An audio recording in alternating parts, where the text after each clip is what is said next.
Finding Your Voice with radio, audio and podcast production.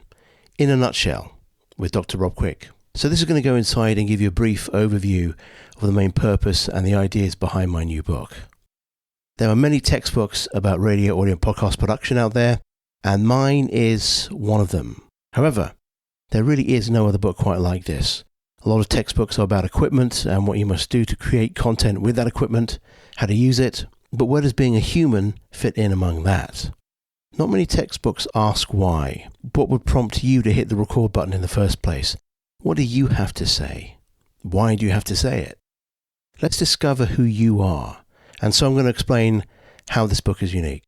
Really, it starts with two fundamental questions that I've spent a lot of time thinking about and investigating in the classroom with my students, in my own work that's taken me around the world. Really, question number one, how do you find your own voice? What does that mean? How do you go about finding your voice? And then what does it sound like when you do find it? So really, these are the two fundamental questions that prompted me to start thinking about this book. From my own experience of working in the radio industry, creating podcasts and being a professor for the last 2 decades, I know that how we might normally find our voice in radio, audio and podcasting might be just to get involved immediately with those things. Like getting involved with college radio or community radio station, doing a podcast ourselves. You might even get an internship with a professional media company.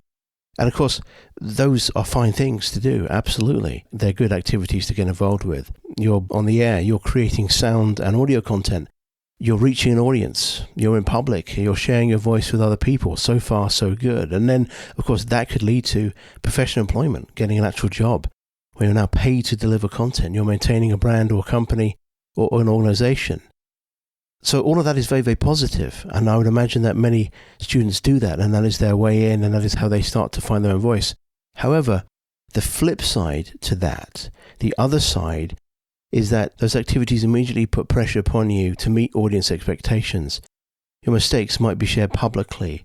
When it comes to professional employment, you're really now in an environment of obligation. I mean, obviously for most jobs you have set work hours, specific duties you have to do, and you might not be working on the things that you particularly care about or want to work on. You might have limited creativity, but you certainly have the pressure now to deliver audio content and professional product, whatever you're doing. So I make the argument in my book that actually these are not the ideal circumstances for you to find your own voice. They're good places to be in, of course. I'm not knocking those activities. I'm a big advocate for all of them. But I am saying I think there is a missing stage. And that stage comes ideally before you get involved in college or community radio or podcast or even getting a professional job. There's a missing stage that I think is the key to you finding your own voice. And that missing stage comes ideally before you get involved with those things. But obviously we live in a world where all things are happening at once. So this missing stage can happen simultaneously. In fact, if you've already begun in those activities or working professionally, this missing stage can improve your career just to add it alongside to what you're already doing. But the missing stage, in my opinion, is being on your own, working on yourself. Before you create content for other people, think about who you are. Focus on yourself. This is a private, self-reflective and self-centered in a good way. It's a time of self-exploration and discovery. This is where you really begin to find your voice. And so this book focuses on that stage and what to do in that stage, how to unlock certain realizations and breakthroughs when you think about what your story is and what you might have to say that other people don't. Realizing that you are a unique individual and valuable for that reason. It's really about learning how to use sound to express yourself in a variety of ways, creating powerful stories. And that comes from creating audio content that matters to you, because now you have a sense of who you are, a process of discovering your own self-identity. So that's what we call the discover stage. And of course, you have the other stages, the developer, where you're developing content and then you are delivering it. But this discover stage was absolutely crucial, was essential in the beginning. But I realized that the final fourth stage, which is also critical as well, at the very, very end, you start as discoverer, then you become a developer, and then a deliverer, and finally you become a decoder. The decoder stage is of critical importance.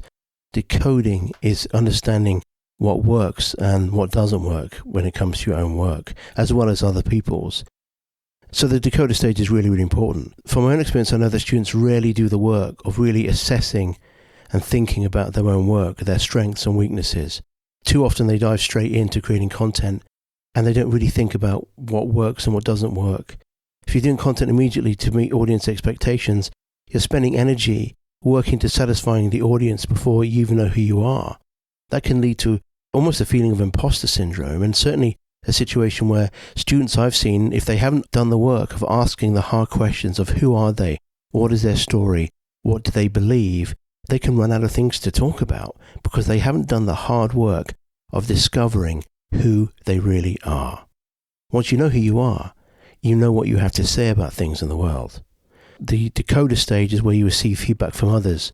You gain insights into your own work and you identify strengths and weaknesses. You learn techniques and strategies and you feel more confident about your voice and your work. And finally, I make the case in the book that someone who's been through this process, going from discoverer to decoder, if they have found their voice, they become an authentic communicator and they produce real audio, R.E.A.L. And let me just talk a little bit about what real audio is. Relatable content offers a strong meeting point for the audience to connect with the relatable experiences of the person who's made that content. Relatable radio is unafraid to express the full range of human emotions, including vulnerability and questioning of purpose. The E, engaging audio. Engaging is powerful, unabashed emotion, full commitment to expression, and an attempt to bring the listener to another place through the rich use of sounds and music and dialogue and stories, engaging them so you can transport the listener to a place that comforts, horrifies, or amuses them. Engaging audio asks the listener to take the same leap of faith that the creator has. Next, A stands for authentic. Authentic audio is really essentially content which is really about being open and being honest. Sometimes, questions need to be asked out loud, and an authentic communicator asks those questions. Authentic content feels real. It's brave in where it goes and what it includes. Finally, L stands for liberating.